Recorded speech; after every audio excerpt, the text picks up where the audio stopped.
सुप्रभात बच्चों। आज मैं आप लोगों को हिंदी व्याकरण में आपकी पाठ्य पुस्तक अतुल्य से सर्वनाम पढ़ाने जा रही हूँ। आपकी पुस्तक का क्या नाम है? अतुल्य, भाग 7। पाठ का नाम सर्वनाम, जिसे इंग्लिश में प्रोनाउन कहते हैं। ठीक है बच्चों, अब मैं ये बता दूं पहले कि सर्वनाम किसे कहते हैं।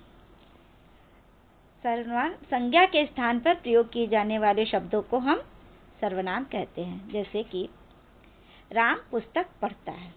इसमें राम क्या है बच्चों? मैंने पूर्व कक्षा में आपको बताया था कि किसी भी नाम को संज्ञा कहते हैं। तो राम क्या है? संज्ञा है। लेकिन सर्वनाम उसे कहते हैं जो कि संज्ञा के स्थान पर प्रयोग किया जाता है। उदाहरण के लिए राम पुस्तक पढ़ता है, राम के स्थान पर हम कह देते हैं वह पुस्तक पढ़ता है, तो वह क्या है? सर्वनाम है। सर्वनाम के भेद। सर्वनाम के 6 भेद होते हैं। पहला पुरुषवाचक सर्वनाम, दूसरा निश्चयवाचक सर्वनाम, तीसरा अनिश्चयवाचक सर्वनाम, चौथा संबंधवाचक सर्वनाम, पांचवा प्रश्नवाचक सर्वनाम, छठवां निजवाचक सर्वनाम। इस प्रकार से सर्वनाम के 6 भेद होते हैं। पहला पुरुषवाचक सर्वनाम। वे सर्वनाम शब्द जिन्हें वक्ता अपने लिए, श्रोता के लिए तथा किसी अन्य के लिए प्रयोग करता है, उन्हें पुरुषवाचक सर्वनाम कहते हैं। श्रोता मतलब सुनने वाला, वक्ता मतलब बोलने वाला। तो जो बोलने वाला अपने लिए, सुनने वाले के लिए या किसी और के लिए प्रयोग करता है, उसे पुरुषवाचक सर्वनाम कहते हैं। जैसे मैं, तुम, वह, हम, हमारा, तुझको, उसे, वे, उनका, मैंने आदि। मैं प्रतिदिन विद्यालय जाता हूँ। यहाँ पे मैं जो है सर्वनाम है। वह यहाँ कब आया था? वह क्या है? सर्वनाम है। सर्वनाम पुरुषवाचक सर्वनाम के भी भेद होते हैं। पुरुषवाचक सर्वनाम के 3 भेद होते हैं बच्चों। पहला उत्तम पुरुष, दूसरा मध्यम पुरुष और तीसरा अन्य पुरुष। उत्तम पुरुष सदा हमेशा अपने लिए प्रयोग होता है। अब ये समझ जाओ कि मैं उत्तम हूँ, मैं सबसे अच्छा हूँ। जिन सर्वनाम शब्दों का प्रयोग वक्ता अपने लिए करता है, उन्हें उत्तम पुरुषवाचक सर्वनाम कहते हैं। अभी मैंने आपको बताया ना कि जिसे अपने लिए प्रयोग किया जाता है, उसे उत्तम पुरुषवाचक सर्वनाम कहते हैं। जिन सर्वनाम शब्दों का प्रयोग वक्ता अपने लिए करता है, उन्हें उत्तम पुरुषवाचक सर्वनाम कहते हैं। वक्ता मतलब बोलने वाला। जैसे मैं, मुझे, हम, हमारा, हमने, हमें, मेरा, मेरी, मुझसे आदि। दूसरा है मध्यम पुरुष। जिन सर्वनाम शब्दों का प्रयोग वक्ता के माध्यम से श्रोता के लिए होता है, बोलने वाला सुनने वाले के लिए प्रयोग करता है, उसे क्या कहते हैं? मध्यम पुरुष। जैसे तुम, तुम्हारा, तुम्हें, आप, आपका, तेरा। ठीक। जैसे वक्ता ने पूछा तुम्हारा क्या नाम है, तो ये क्या हुआ? तुम्हारा मध्यम पुरुष। तीसरा है अन्य पुरुष। जिन सर्वनाम शब्दों का प्रयोग वक्ता अन्य व्यक्तियों के लिए करता है, दूसरे व्यक्तियों के लिए करता है, उन्हें अन्य पुरुष कहते हैं। जैसे वह, वे, उसका, उसकी, उनका, उन्होंने, उसने, उसे आदि। जैसे कल वे मेरे घर आए थे। न उसने तुम्हें कहा, न अपने आप को कहा। वे, उसकी पुस्तक खो गई, उसकी। ठीक है।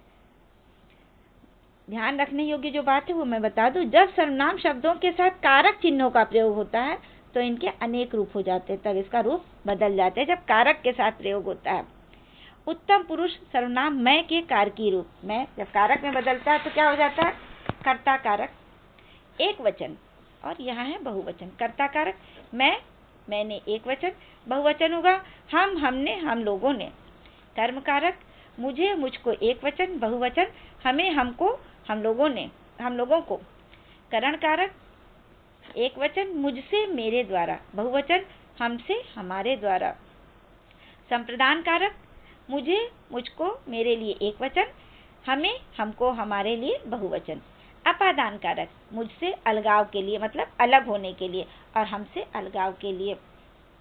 संबंध कारक मेरा, मेरी, मेरे, एक वचन। बहुवचन हमारा, हमारी, हमारे।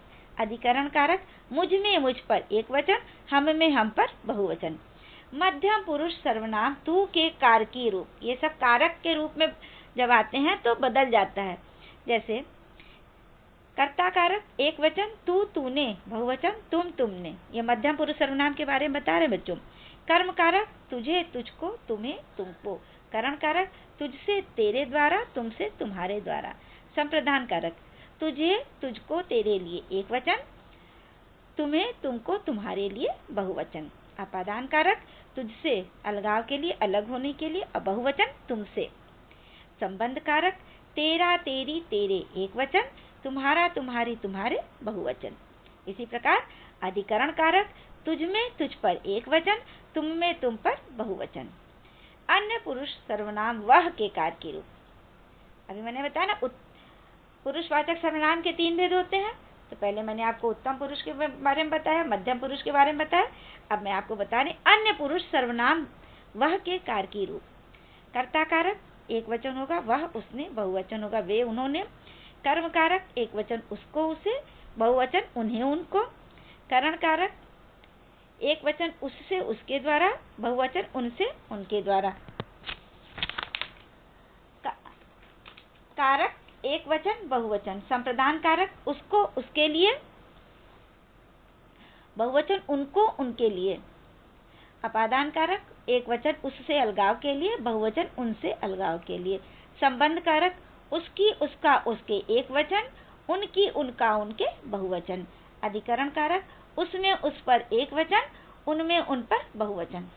अब मैं आपको बता रही हूँ सर्वनाम का दूसरा भेद, निश्चयवाचक सर्वनाम।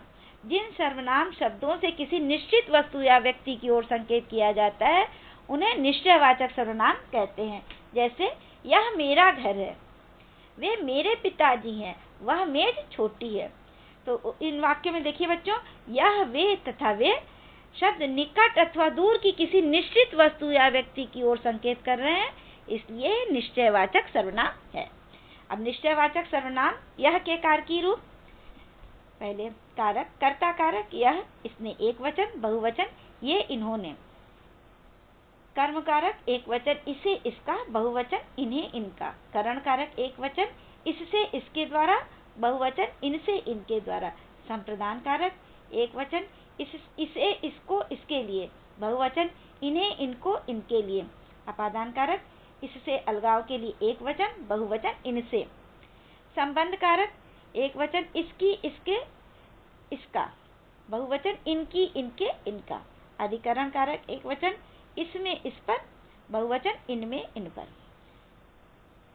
अनिश्चयवाचक सर्वनाम ऐसे सर्वनाम शब्द जिनके द्वारा किसी निश्चित वस्तु या व्यक्ति का बोध नहीं होता है वो अनिश्चयवाचक सर्वनाम कहलाते। जैसे दरवाजे पर कोई खड़ा है लेकिन मालूम नहीं कि यह है वह है, मैं, हम है, तुम है, वे हैं, ये नहीं मालूम है ना। जो अनिश्चित हो वो अनिश्चयवाचक सर्वनाम। वह किसी के यहाँ गया है, दूध में कुछ पड़ा है, दाल में कुछ काला है। तो ये जो अनिश्चित है ये शब्द मालूम नहीं है, जो निश्चय नहीं है, जो निश्चित नहीं है उसे अनिश्चयवाचक सर्वनाम कहते हैं। अनिश्चयवाचक सर्वनाम कोई के कारकीय रूप। कर्ता कारक कोई किसी ने, बहुवचन कोई किन्हीं ने। कर्म कारक एक वचन किसी को किसे, बहुवचन किन्हीं को किन्हें।